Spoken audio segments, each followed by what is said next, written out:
your system failed. That was the verdict. No proof, no questions. Just one black engineer. Ethan Cole, standing in a room already ready to bury him. Millions lost. Careers on the line, and he said nothing. No defense, no panic. Just one line. Run it live? They smirked. They agreed. They thought it would end him. But 30 seconds later, the system ran perfectly. And suddenly, every eye in the room wasn't judging him anymore. They were afraid, because the truth didn't just clear Ethan, it put the entire room on trial. Before we begin, tell us in the comments, where are you watching from today? And if you believe some heroes are willing to look guilty to save the innocent, this story is for you. The blame. Seattle woke under a thin veil of rain, the kind that softened the skyline and blurred the edges of glass towers. The streets shimmered with reflections of headlights and hurried footsteps. It was the kind of quiet morning that made everything feel slower, except inside buildings where pressure never stopped. On the 18th floor of Orion Data Systems, tension was already waiting. Ethan Cole stepped out of the elevator with steady, measured steps. He was a 28-year-old African-American data engineer, tall and broad-shouldered with a naturally strong build that made him stand out even when he tried not to. His deep brown skin contrasted with the crisp white shirt beneath his dark navy suit. The red tie he wore every day, slightly worn at the edges, was more than a habit. It was a reminder of something personal. Years ago, during his first internship, a senior engineer had once told him, "If they won't remember your name, give them something they can't ignore." Ethan chose the red tie. His face was calm, defined by a strong jawline and focused dark brown eyes that rarely revealed what he was thinking. His hair was short, tightly coiled, always neat. People often described him as quiet, but those who had worked closely with him knew better. Ethan wasn't quiet because he lacked confidence. He was quiet because he listened more than he spoke. Today, that silence would be tested. As he pushed open the glass door to the conference room, the conversation inside died instantly. No one greeted him. The room was filled with executives and senior engineers seated around a long, polished table. At the head sat Daniel Whitmore, the company's CTO, a 55-year-old white American man with a tall, lean frame and a posture that radiated control. His pale skin and sharp, angular features gave him a permanently stern expression. His steel blue eyes were cold, analytical, the kind that looked at people the same way he looked at systems, something to evaluate, to fix, or to remove. His silver-gray hair was combed neatly back, and his tailored suit was flawless.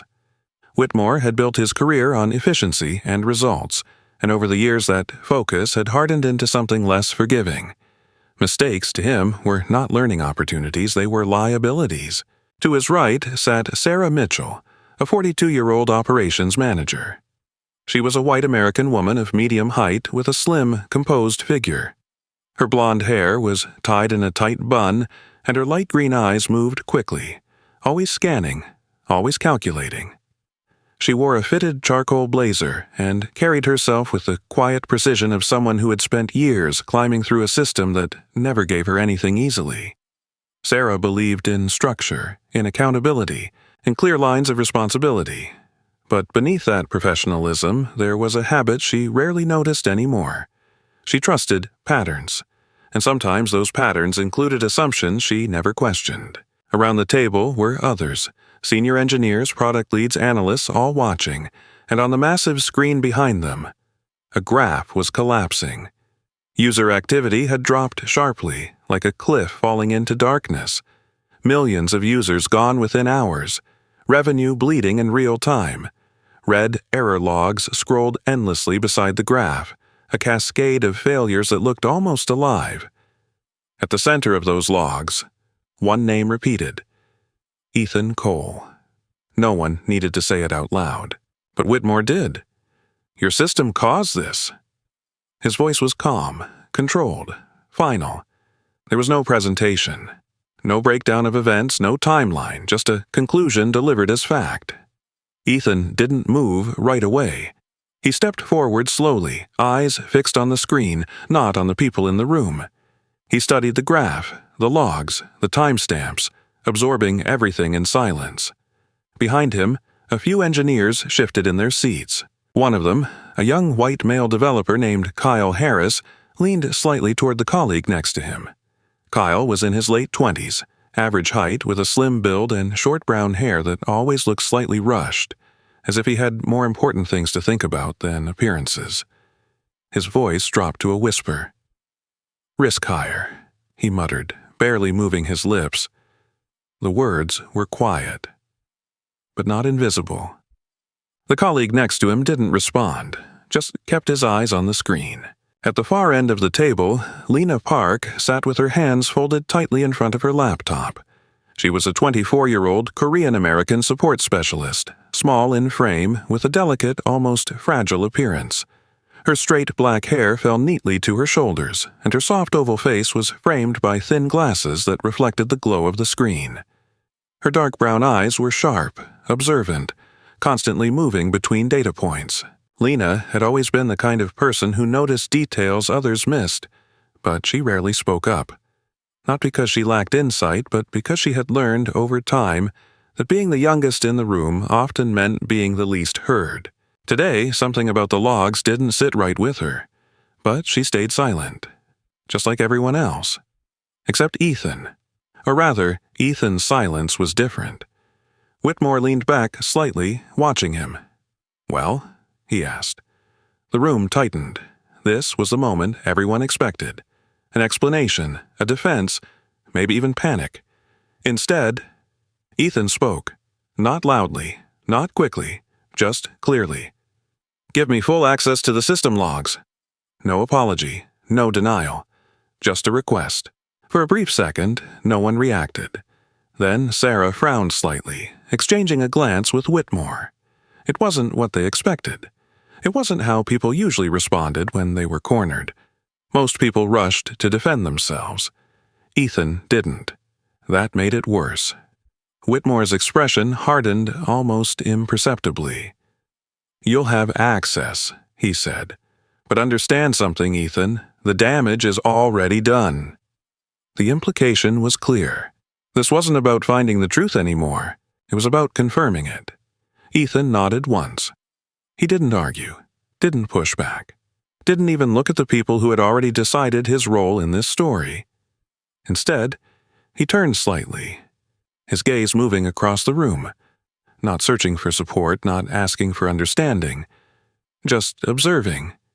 He saw the avoidance in some eyes, the certainty in others, the quiet discomfort in a few, and something else. Fear. Because if this wasn't his fault, then it belonged to someone else, and no one in that room wanted that possibility. Ethan closed his laptop gently. "I'll need time," he said. Whitmore gave a short nod. "You have until tomorrow morning." A deadline. Another judgment, disguised as opportunity. Ethan didn't respond. He picked up his laptop and walked toward the door. As he passed behind Lena, she glanced up briefly. Their eyes met for a fraction of a second.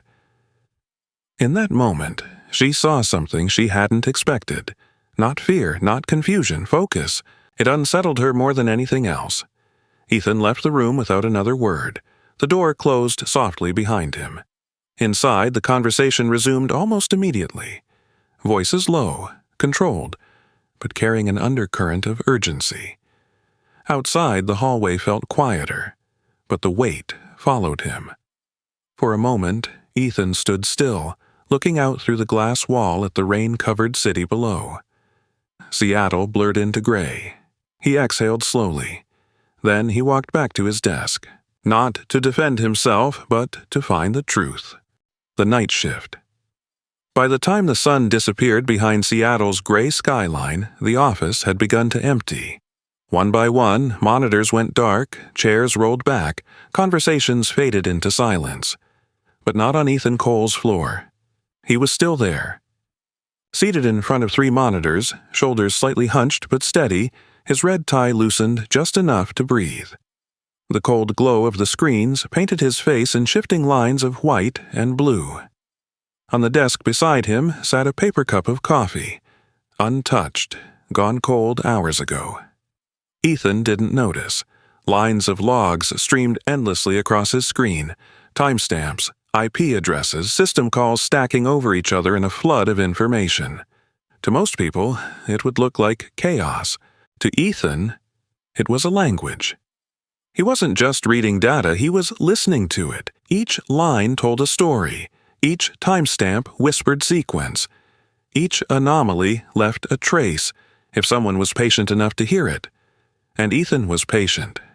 He scrolled back, slowed the feed, filtered, cross-referenced, then rewound again.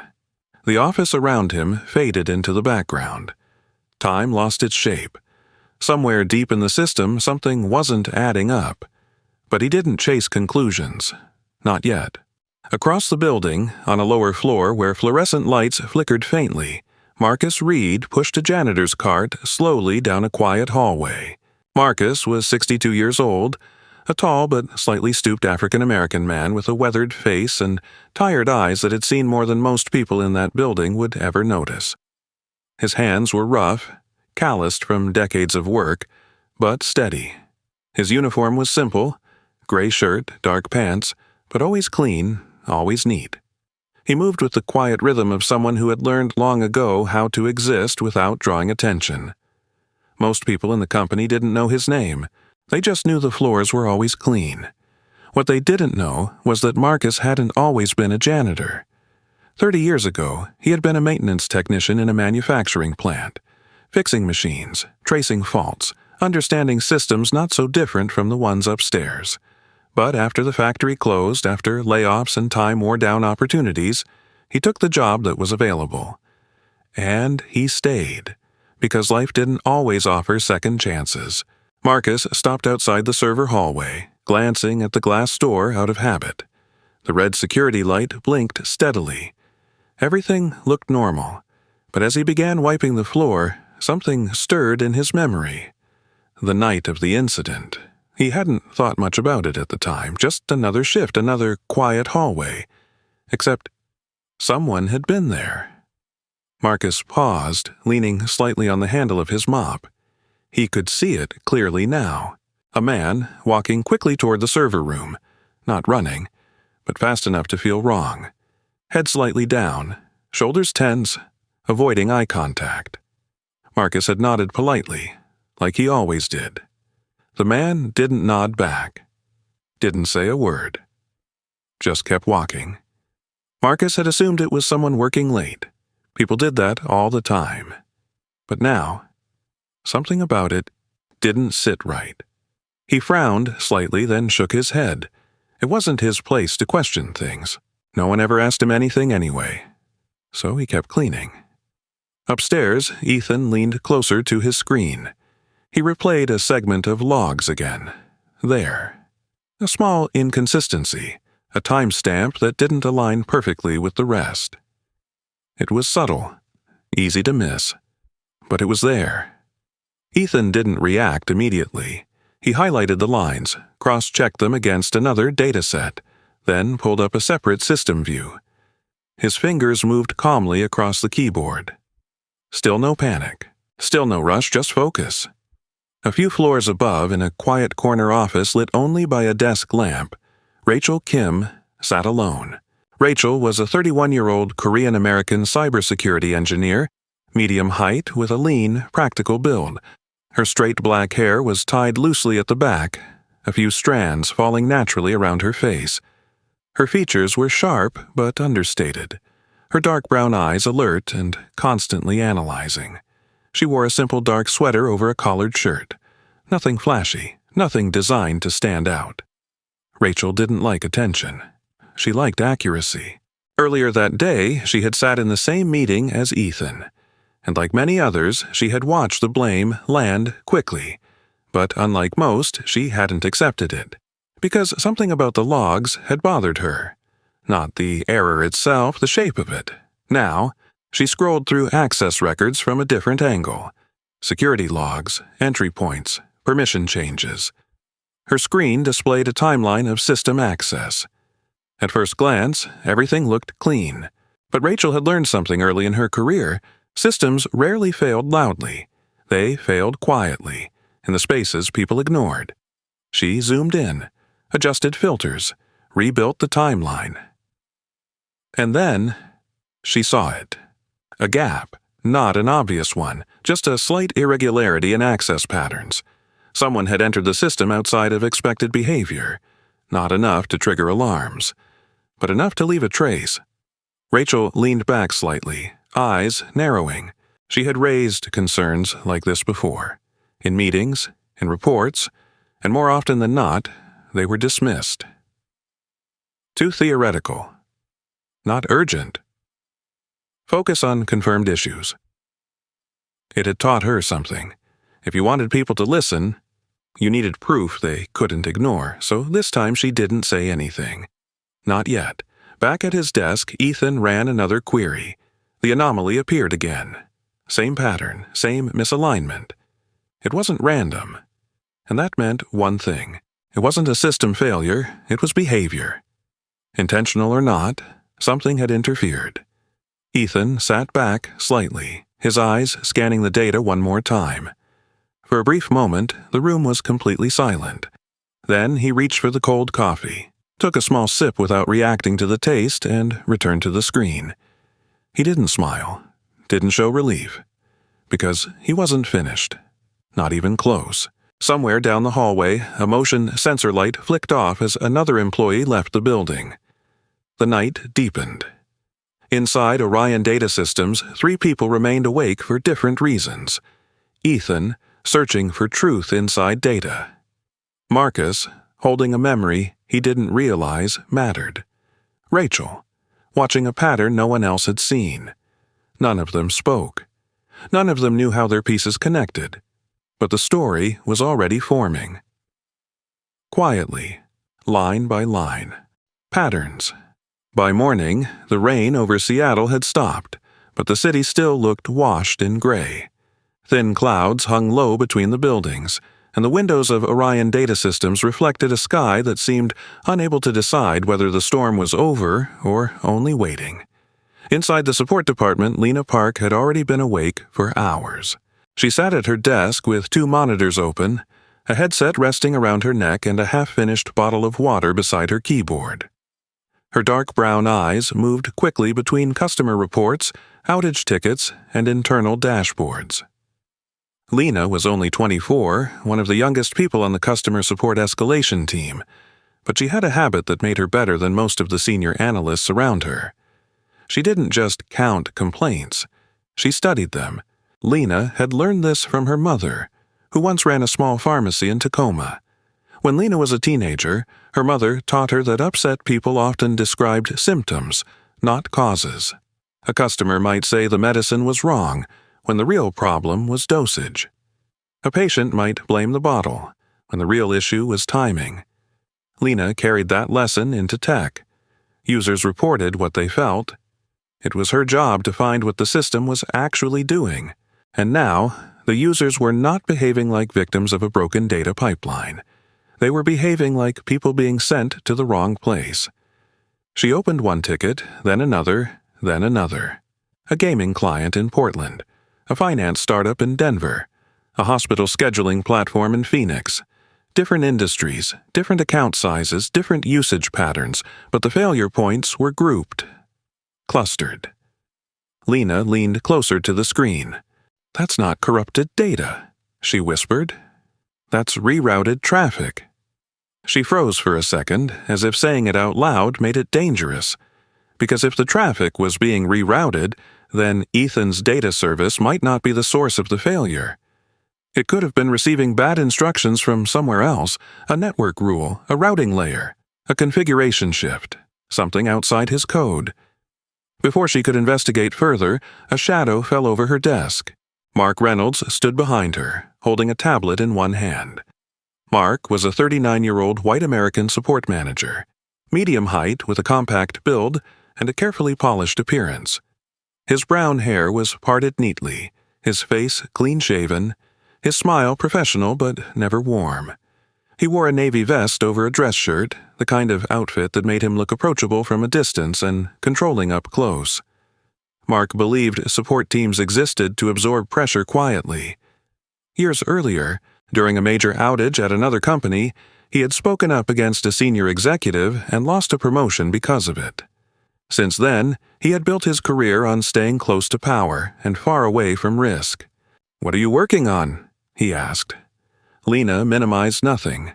She only straightened slightly. "Customer impact mapping," she said. "The affected accounts are grouped by routing path. It doesn't look like random corruption." Mark's eyes flicked to the monitor, then back to her. "Your support, Lena." "I know. So focus on customers, not engineering." She swallowed. But the pattern could help them identify the source faster. Mark lowered his voice not because he was kind, but because he wanted the warning to feel private. "Engineering already has a source. Ethan's system is all over the incident logs. Don't complicate the story." The story. That word landed harder than it should have. Lena looked back at the tickets. "I'm not trying to complicate anything. I'm trying to understand what happened." Mark sighed as if disappointed by her innocence. Understanding is not the same as helping. Right now, helping means keeping customers calm and documenting complaints. Let the senior people handle blame. He walked away before she could answer. Lena remained still for several seconds. Her fingers hovered above the keyboard. Then she opened a private note and copied the clustered user data into it. Not to send. Not yet, just to preserve it. Across the building, Ethan Cole sat alone in a small analysis room that had been offered to him less like a workspace and more like a holding cell. It had a narrow table, a wall-mounted monitor, and no window. His red tie was still on, though loosened from another long night. His eyes were tired, but his focus had sharpened. He had access now, not full freedom but enough. Enough to know something was wrong. The application logs showed his service responding to failed requests, yes, but the failures weren't beginning there. They were arriving already damaged, already misdirected, as if his system had become the final witness to a mistake made somewhere upstream. That distinction mattered, but distinctions rarely mattered in rooms where people had already chosen a suspect. Ethan opened a message from the company-wide incident thread. Subject: accountability and immediate corrective direction. He read it once. Then again. The wording was careful. No one directly said he was guilty. No one used his name in the first paragraph. But by the third paragraph, the message referred to the engineering owner responsible for the failed data integrity layer and the need for immediate accountability. Everyone would know who it meant. Ethan stared at the word accountability. It sounded clean in corporate language, but in that moment, it felt like a mask for something older, something uglier. He had seen it before. In college study groups where his answers were questioned until repeated by someone else. In his first job, where mistakes made by white engineers were called learning moments, while his were called concerns. In performance reviews where he was praised for being calm under pressure, then warned that he seemed distant when he didn't perform panic for people who expected it. Now, the same pattern had returned, dressed in executive language and system dashboards. Ethan closed the email. He did not reply. Instead, he returned to the logs. A few floors above, Rachel Kim had pulled access records into a separate secure workspace. She had not told anyone yet, not because she was afraid of the truth, but because she knew truth without structure could be buried. Evidence had to be arranged like architecture. Rachel compared 3 timelines side by side: application access, network configuration records, and administrative session history. At first, the timestamps appeared close enough to pass a routine review, but Rachel did not trust close enough. She widened the window by 15 minutes, then 30, then 2 hours. A mismatch appeared. One routing log showed an update at 11:42 p.m., but the administrative session tied to that update had been recorded later. Too late. That meant one of 2 things. Either the logging system had delayed the record in a way she had never seen before, or someone had altered the timestamp. Rachel sat back, her expression tightening. She remembered a meeting 6 months earlier when she had warned leadership about manual override permissions being too broad. Whitmore had nodded, thanked her, and moved to the next slide. Sarah Mitchell had written "Future Review" in the notes. Nothing changed. Now, the same gap had become a doorway. Rachel saved a copy of the timeline to a protected folder. Then, she created a second copy under a neutral file name, not because she was paranoid, but because experience had taught her that inconvenient files had a strange way of disappearing. Back in support, Lena received another ticket, then another, then 5 more. She grouped them by region, account type, and failure time. The same invisible line kept appearing. Customers routed through one specific network path showed the highest failure rate. Customers outside that path showed delays, but not collapse. Her heart beat faster. This was real. She opened the company messaging app and hovered over Ethan's name, then stopped. What would she say? "I think they're wrong about you. I found something, but my manager told me to stay quiet." The cursor blinked. Before she could type, Mark's voice rose from a nearby desk. "Everyone, keep responses standardized. Do not speculate. Do not mention engineering uncertainty. The official language is still pending." Official language. Lena slowly closed the chat window, but she did not delete her notes. At noon, another emergency meeting began. Ethan was invited, but only as a subject, not as a contributor. He sat near the side of the room while Whitmore led the discussion from the front. Sarah Mitchell stood beside the screen, summarizing customer impact and revenue exposure. Sarah looked composed, but there was strain in her jaw. She was not cruel by nature. She valued order because disorder had once nearly ruined her career. Years earlier, during a logistics failure at her first company, she had been blamed for a mistake caused by executives above her. Since then, she had become obsessed with documented responsibility. But obsession with responsibility could become something dangerous when mixed with fear. "The board wants an update by end of day," Sarah said. "We need a clear corrective path." A senior product lead asked, "Do we have a confirmation that Ethan's layer was the starting point?" The room shifted. Whitmore answered before Ethan could speak. "We have enough correlation to proceed." Correlation, not proof. Ethan looked at the table, then at the screen. Lena, seated near the back as support liaison, felt her throat tighten. She glanced at her notes. The clusters were there. The routing pattern was there. The truth was beginning to form in pieces. But the room moved around it, because blaming Ethan was easier. It was simple. It was clean. It fit into a sentence executives could send to the board. Rachel joined remotely from her office, her camera off. She listened without interrupting, watching the shared incident timeline. When Whitmore skipped over the network routing section in less than 10 seconds, she opened her private file again. The mismatch was still there, the altered timestamp, the hidden shift. Someone had changed the routing logs, and whoever did it had tried to make the system point somewhere else. Rachel looked at Ethan's name in the incident thread, then at the access timeline. For the first time, the possibility became clear. This was not just a failure, it was a cover, and Ethan had been placed directly in front of it. The meeting ended with no resolution, only pressure. People filed out with laptops tucked under their arms and eyes avoiding Ethan's side of the room. Lena lingered for a moment, wanting to speak, but Mark was watching from the doorway. So she left. Ethan remained seated until the room emptied. On the screen, the collapsed user graph still glowed red. He stood slowly, adjusted his red tie, and looked once more at the timeline. The system had a pattern. The people did too, and somewhere between both, the truth was waiting: isolation. By the third day, the rain had returned to Seattle.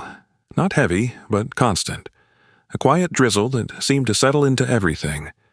Inside Orion Data Systems, the atmosphere felt the same. Not loud, not chaotic, just cold, distant, and quietly suffocating. Ethan Cole had become invisible. His desk sat in the same open office space, his monitors still filled with streams of logs and system traces, but the space around him had changed.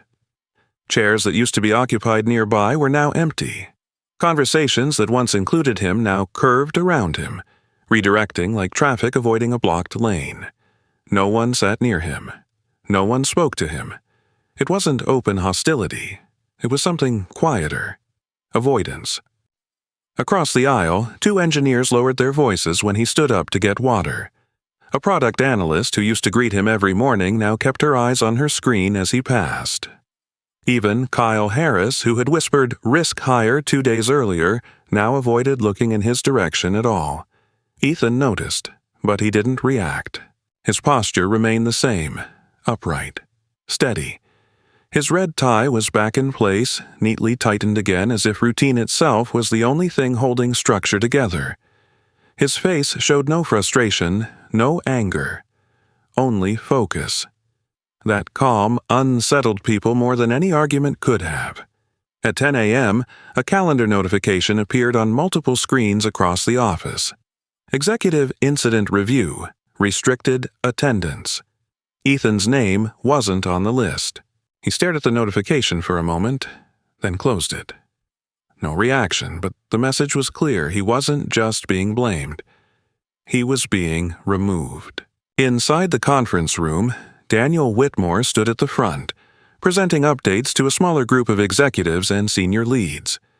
Sarah Mitchell sat beside him, taking notes, her posture straight but her expression tighter than usual. She had begun to feel something she didn't like, uncertainty, but she pushed it down. Structure required decisions, and decisions required confidence. Confidence, even when incomplete. Outside that room, Daniel Brooks leaned against a desk watching the closed glass door. Daniel was a 29-year-old white American network engineer, slightly taller than average, with a lean, athletic build. His sandy brown hair was always a little unkempt, as if he spent more time thinking than grooming. His face carried a quiet intensity, blue eyes that observed more than they revealed. He wore a simple button-up shirt with sleeves rolled halfway up his forearms, exposing faint scars from years of hands-on work with hardware and cabling. Daniel wasn't loud, but he wasn't passive either. Years ago, when he and Ethan had worked together at a smaller startup, Daniel had watched something happen that never left him.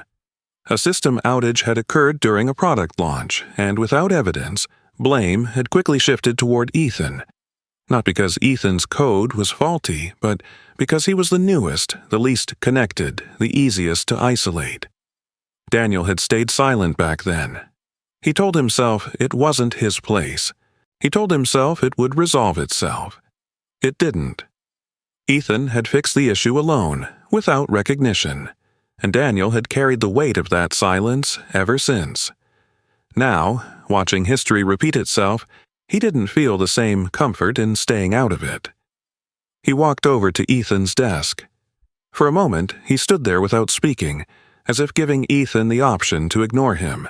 Ethan didn't look up immediately. He finished reading a log sequence, typed a few commands, then leaned back slightly. Daniel spoke quietly. "You're not wrong, are you?" Ethan glanced at him briefly. There was no frustration in his eyes, no desperation, just clarity. But he didn't answer. He turned back to the screen, kept working, and somehow that was enough. Daniel nodded once, almost to himself, then he walked away. Not to distance himself, but to act. He returned to his own workstation and opened the network configuration interface. Unlike most engineers in the building, Daniel didn't rely only on dashboards. He preferred raw access, manual inspection, layer by layer. He began tracing routing paths, cluster by cluster, region by region. At first everything looked stable. Then he narrowed the scope. Focused on the same time window Lena had unknowingly mapped earlier. And there it was. A subtle shift in routing rules. Not a failure, a change. Daniel leaned forward, eyes narrowing. "This wasn't random," he muttered. He opened the configuration history. The logs showed a modification, but the details were incomplete, partially obscured, as if something had been overwritten. At the same time, in her office, Rachel Kim continued her parallel investigation. She had moved beyond timestamp mismatches. Now she was tracking administrative activity. Her screen displayed a list of users with elevated permissions, admins who had the authority to modify routing configurations. Most names were familiar, expected, but one entry stood out. An admin session initiated outside of scheduled maintenance windows. Short duration, high-level access. Rachel clicked into the session details. The user ID was legitimate, but the behavior wasn't. She cross-referenced it with authentication logs. The login location didn't match the usual pattern for that user. Then she checked session timing. It overlapped precisely with the moment the routing shift occurred. Rachel exhaled slowly. "Someone used admin access," she said under her breath, "not by accident." She pulled up a secondary log, and this time she saw it clearly. The admin credentials had been used in a way that bypassed standard verification layers. Not a hack, an internal override, deliberate. Rachel leaned back in her chair, her expression tightening. This was no longer just a system issue. This was a human decision. Back in the main office, Lena sat quietly, continuing her support tasks, but her attention kept drifting back to the patterns she had saved. She noticed something new. A small group of customers who had recovered faster than others. They shared one thing in common. Their traffic had been rerouted again, back to the correct path. That meant someone had already started correcting the issue. Quietly, without announcement. Lena's fingers tightened slightly on the keyboard. If someone was fixing it, then someone knew what caused it. She glanced toward Ethan. Still working. Still alone. For a moment she almost stood up, almost walked over. But then Mark Reynolds passed behind her desk again, his presence enough to anchor her back into silence. Across the floor, the meeting room door opened. Executives stepped out, conversations low and controlled. Ethan watched from his seat as they walked past him without acknowledgement.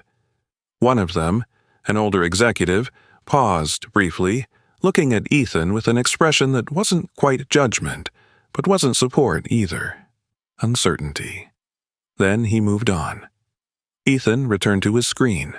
The logs were clearer now, the pattern undeniable, but he still didn't move, didn't confront anyone, because timing mattered. And he wasn't ready. Not yet. Across the building, 3 investigations were now running in parallel. Ethan following the data, Daniel tracing the network, Rachel uncovering the access. None of them had spoken to each other, but all of them were moving toward the same conclusion. The logs had been altered, not by accident, but deliberately, and somewhere inside Orion Data Systems, someone was responsible. The proposal. By the morning of the 4th day, the rain over Seattle had stopped completely. The sky was pale, almost washed out, as if the city itself had been drained of color. Inside Orion Data Systems, the tension had hardened into something sharper, less chaotic, more decisive. People were no longer speculating, they were waiting for an ending. Ethan Cole stood outside the same glass-walled conference room he had walked into 3 days earlier. His posture was unchanged, tall, composed, his red tie straightened again with quiet precision. But there was something different in his eyes now. Not urgency, not desperation. Certainty. Inside the room, the executives were already gathered. Daniel Whitmore sat at the head of the table, his expression unreadable. Sarah Mitchell was beside him, her tablet open, her fingers still but tense. Around them were senior engineers, product leads, and a few board representatives who had flown in overnight. The atmosphere was heavier than before. This was no longer an investigation. It was a decision point. Ethan pushed the door open and stepped inside. The room fell silent. Same silence. Same judgment. But this time, Ethan didn't wait for them to speak first. He walked to the center of the room, placed his laptop on the table, and looked directly at Whitmore.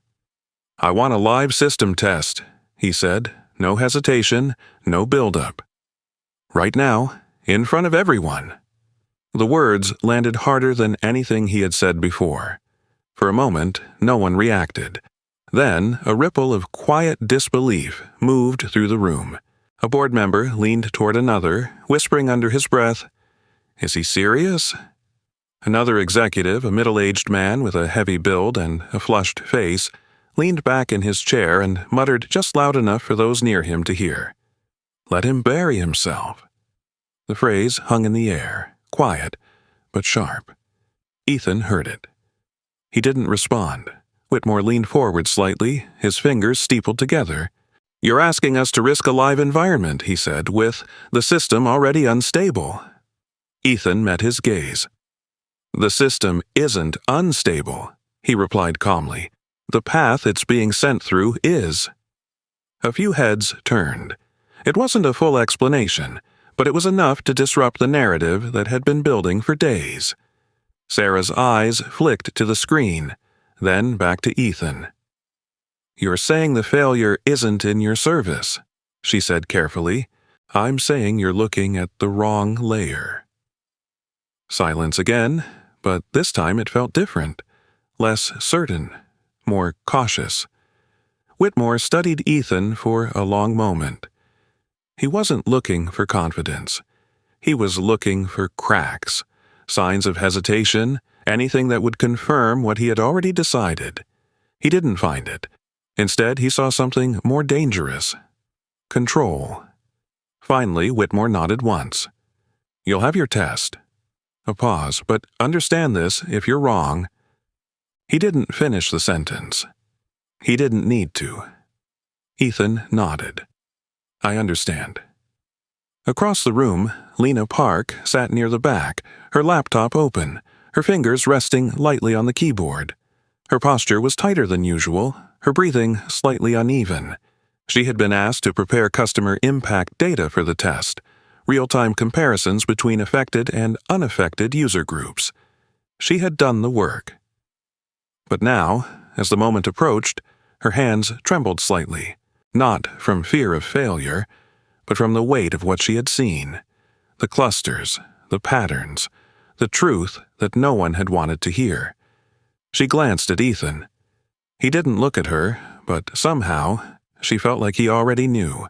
At the far side of the room, Rachel Kim entered quietly, carrying a slim laptop and a small external drive. She took a seat without drawing attention, her movements controlled, her expression neutral. Rachel had made a decision the night before. She would not wait for permission to present her findings, but timing still mattered. And this moment, this live test would create a window. Meanwhile, in a different part of the building, Marcus Reed stood near the service elevator, holding his cleaning cart. He had been told to report to the conference room. The message had been brief. "Facilities requested. Immediate." Marcus frowned slightly. In all his years working there, no one had ever asked him to attend a meeting. Especially not upstairs. He adjusted his uniform unconsciously, smoothing the fabric as if it mattered more now. His hands felt heavier than usual, his steps slower as he entered the elevator. As the doors closed, he caught his reflection in the metal surface. For a moment, he hesitated. Then the elevator began to rise. Back in the conference room, preparations had begun. Multiple screens were activated. System dashboards loaded. Live monitoring tools connected to production pipelines. Engineers moved quickly, plugging in cables, verifying connections, setting parameters. Daniel Brooks stood near one of the network terminals, his sleeves rolled up, eyes focused. He had not been formally assigned to the test, but no one had stopped him from stepping in. His presence was quiet, but deliberate. He met Ethan's gaze briefly. No words, just acknowledgement. Then he turned back to his console. Network paths are ready, Daniel said to the room. Will mirror current routing conditions. Whitmore gave a short nod. Proceed. Lena began loading her comparison datasets, her fingers moving carefully despite the tension. She double-checked everything, then checked again. She couldn't afford to be wrong, not now. The door opened again. Marcus stepped inside. For a moment he didn't move. The room was too bright, too quiet, too focused.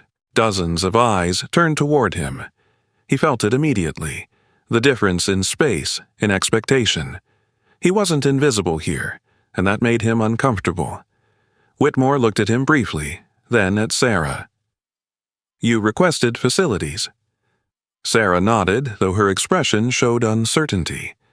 There was mention of possible after-hours access near the server area. We're confirming all variables.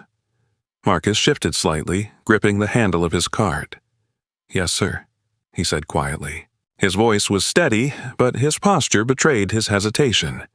He had spent years unnoticed. Now, suddenly, he was being seen, and he didn't know why. Ethan glanced toward him for the first time. Just a brief look. But in that moment, something connected. Not fully, not clearly, but enough. Whitmore stood. Let's begin. The room fell into complete silence. Ethan stepped forward, placing his hands on the keyboard. He didn't rush, didn't dramatize the moment.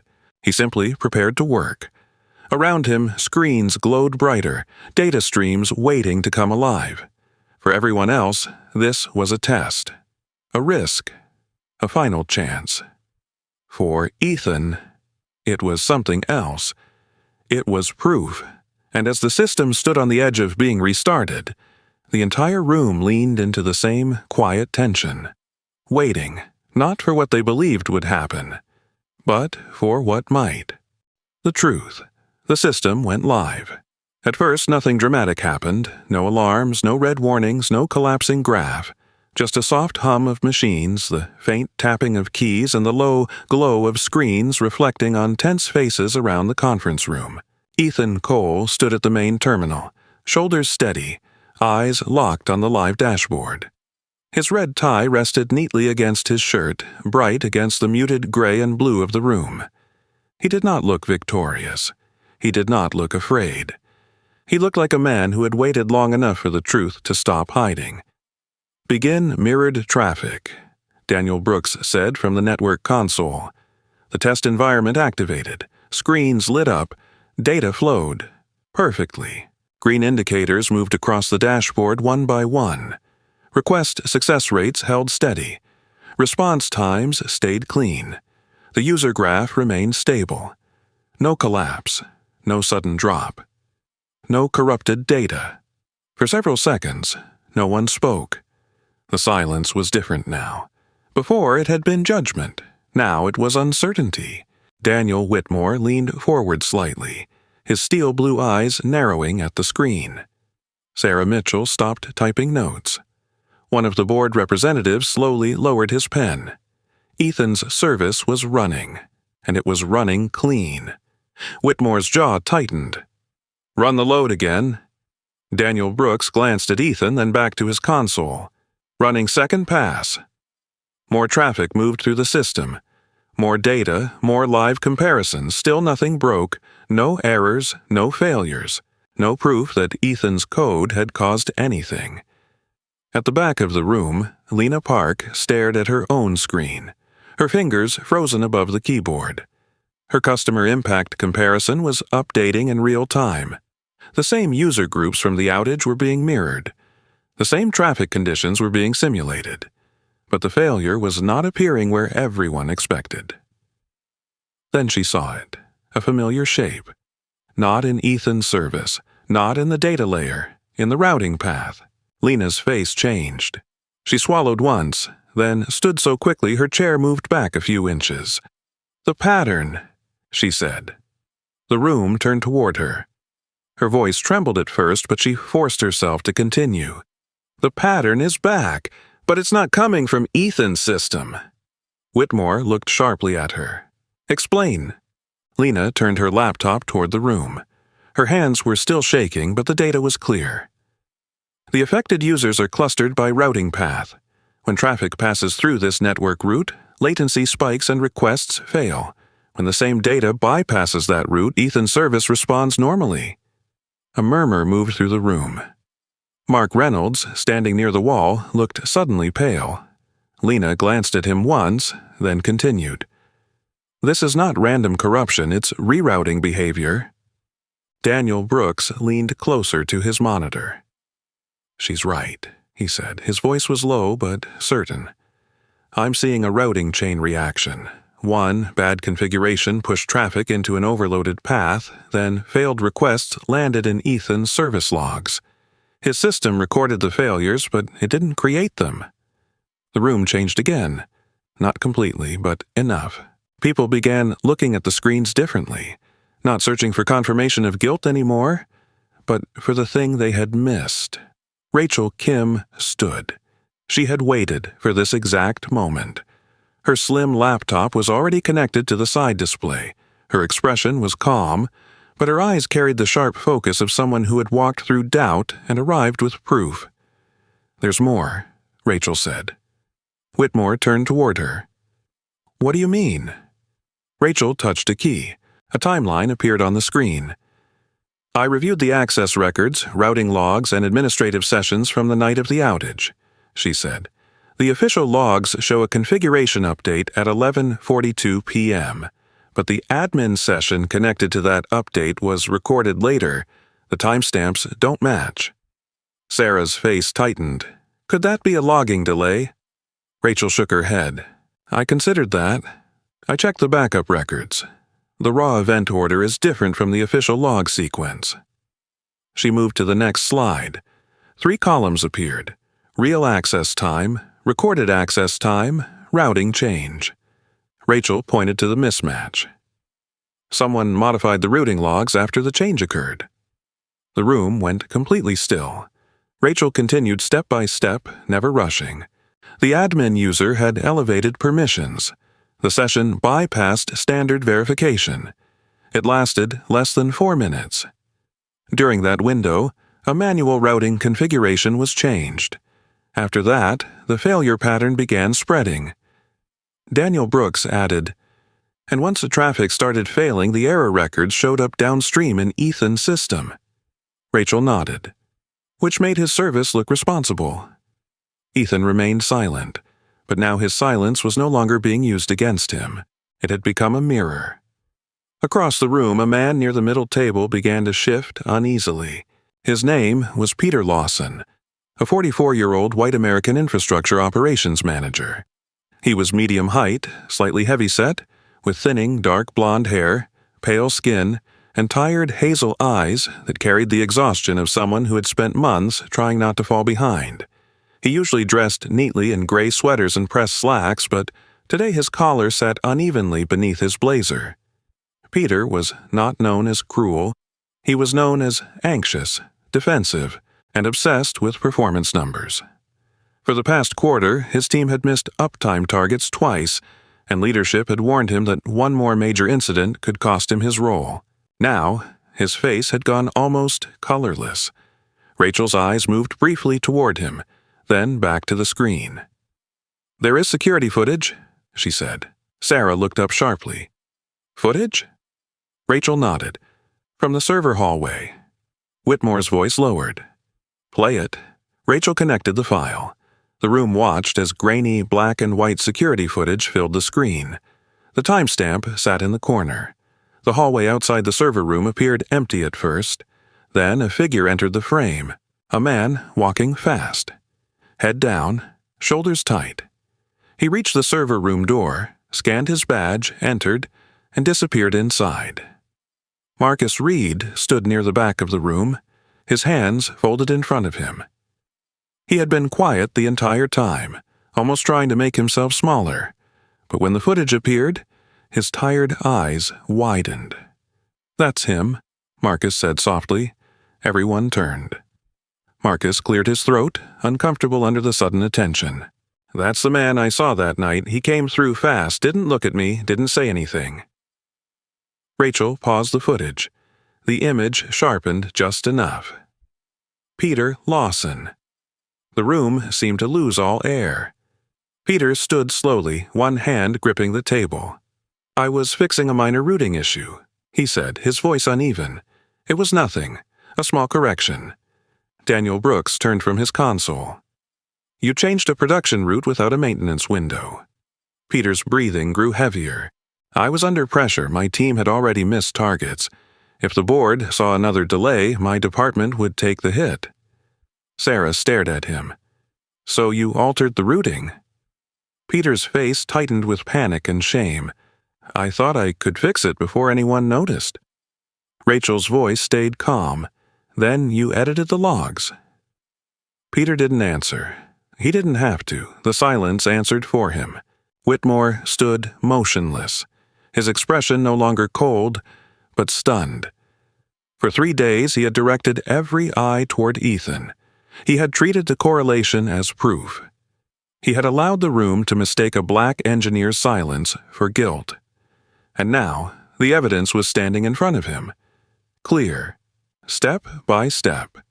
Impossible to ignore. Lena sat back down slowly, still shaking. Not because she was afraid now, but because the truth had finally entered the room and demanded space. Daniel Brooks looked at Ethan. Rachel looked at Ethan. Marcus looked at Ethan. Ethan looked only at the screen. The system had worked. The data had spoken, and the room that had judged him was now forced to face the thing it had refused to see. The failure had never been his code, it had been their assumption. The fix. Happy ending. For a long moment after the footage ended, no one spoke. The screens still glowed with data, the final proof of what had happened lingering in numbers and timelines. But no one was looking at the screens anymore. They were looking down, at the table, at their hands, at anything except Ethan Cole, not out of anger, out of shame. Daniel Whitmore stood at the head of the table, his posture still tall, still controlled. But something had shifted. The certainty that had defined him days earlier was gone, replaced by something quieter and heavier. He had built his career on decisive judgment, on reading systems and people quickly. But now, he was facing something he rarely allowed himself to confront. He had been wrong, not just in analysis but in instinct. Sarah Mitchell closed her tablet slowly, her fingers pressing against the surface as if grounding herself. She had always believed in structure, in assigning responsibility clearly, in keeping systems orderly. But now, she could feel the flaw in that belief when it became too rigid, when it stopped asking questions and started filling in answers. Across the room, Lena Park sat motionless, her earlier tension replaced by something else. Relief, yes, but also disbelief. She glanced at Ethan once, quickly, then looked away again. Not because she doubted him anymore, but because she didn't know how to meet his eyes after everything that had happened. Rachel Kim remained standing near the side display, her laptop still open. Her expression was unchanged, calm, focused, but inside there was a quiet release. For years, she had learned to prepare evidence knowing it might never be used. This time, it had mattered. Daniel Brooks leaned back slightly from his console, arms folded loosely. He looked at Ethan, not with surprise, but with a kind of quiet respect that came from seeing something confirmed rather than discovered. And Marcus Reed stood near the back of the room, his hands still resting lightly on the handle of his cart, unsure whether to stay or leave. The attention made him uncomfortable, but for the first time in years, he felt something unfamiliar. Presence. Ethan closed his laptop. The soft click echoed louder than expected in the silence. He didn't look at Whitmore, didn't look at Sarah, didn't look at anyone. He simply spoke. The system wasn't broken. His voice was calm, steady. We just didn't look closely enough. No accusation, no bitterness, just truth. The words settled into the room, not as a defense, but as a conclusion. Whitmore exhaled slowly, his shoulders lowering just slightly. For a brief moment, he looked as though he might say something. an apology perhaps, or an acknowledgement, but the words didn't come. Not yet. He wasn't a man who spoke easily when control slipped. Instead, he nodded once, not as authority, but as acceptance. The meeting ended quietly. No formal closing, no summary. People stood, gathered their things, and left with a different kind of silence than before. Not the silence of judgment, but the silence of reflection. Ethan walked out last. The hallway outside felt brighter than it had days ago, though nothing about the lighting had changed. Weeks later, Seattle had moved on from the rain. The sky was clearer now, sunlight breaking through the glass towers and reflecting across the city. Inside Orion Data Systems, things had changed too, but not loudly, not dramatically. The shifts were subtle at first, then undeniable. Ethan Cole stood at the front of a smaller conference room, no longer on the outside of the table, but leading it. He had been promoted, officially quietly, to head a newly formed data integrity team. It wasn't announced with celebration. It wasn't framed as redemption. It was presented as necessity. But everyone knew what it meant. Ethan had earned something no title could fully capture. Authority without noise, respect without demand. He wore the same red tie, still slightly worn, still deliberate. Around the table sat a small team, engineers, analysts, and one familiar face. Lena Park. She sat straighter than she used to, her posture more certain, her voice steadier when she spoke. She had transitioned into an engineering role, something she had once doubted she was ready for. But now, under Ethan's guidance, she was learning not just how to read systems, but how to trust what she saw. "And what do you notice?" Ethan asked, gesturing toward a dataset on the screen. Lena leaned forward slightly. "The traffic spike looks similar to last time," she said, "but the routing path hasn't shifted yet. It's a warning pattern, not a failure." Ethan nodded once. "Good. Don't wait for it to break." Across from her, Daniel Brooks sat with his arms resting loosely on the table, listening. He had joined the team as the lead network liaison, not because of a formal transfer, but because he chose to. He had spent enough time watching problems from a distance. He wasn't doing that anymore. Ethan turned to him. "Daniel?" Daniel glanced at the screen, then back at Ethan. "I'll isolate the routing segment before it cascades," he said. "No chain reaction this time." Ethan gave a small nod. That was enough. In another part of the building, Rachel Kim stood in front of a larger group, presenting a new security protocol framework. She had been promoted to head of security analytics, a role that finally matched the depth of her work. Her voice was calm, precise, as she walked through a series of slides. "Administrative overrides will now require multi-layer verification," she explained. "No single session will be able to modify routing configurations without cross-validation." At the back of the room, Sarah Mitchell watched carefully. She had been part of the internal review that followed the incident. For the first time in years, she had found herself not just assigning responsibility, but questioning how responsibility was determined in the first place. That shift had not been easy, but it had been necessary. A week later, an internal company-wide meeting was held. Not about systems, about people. Employees filled the main auditorium, sitting in rows that stretched toward the stage. The atmosphere was quieter than usual, more attentive. On the screen behind the speakers, a simple phrase appeared: internal reflection and bias awareness. Sarah Mitchell stepped forward first. She spoke clearly, without defensiveness, acknowledging how quickly assumptions had formed, how easily patterns had been misread when filtered through expectation rather than evidence. "We don't just build systems," she said, "we build judgments, and sometimes those judgments fail before our code does." The room remained silent, listening. Then Whitmore spoke, shorter, more direct. "We moved too fast," he said. "We looked for confirmation instead of truth."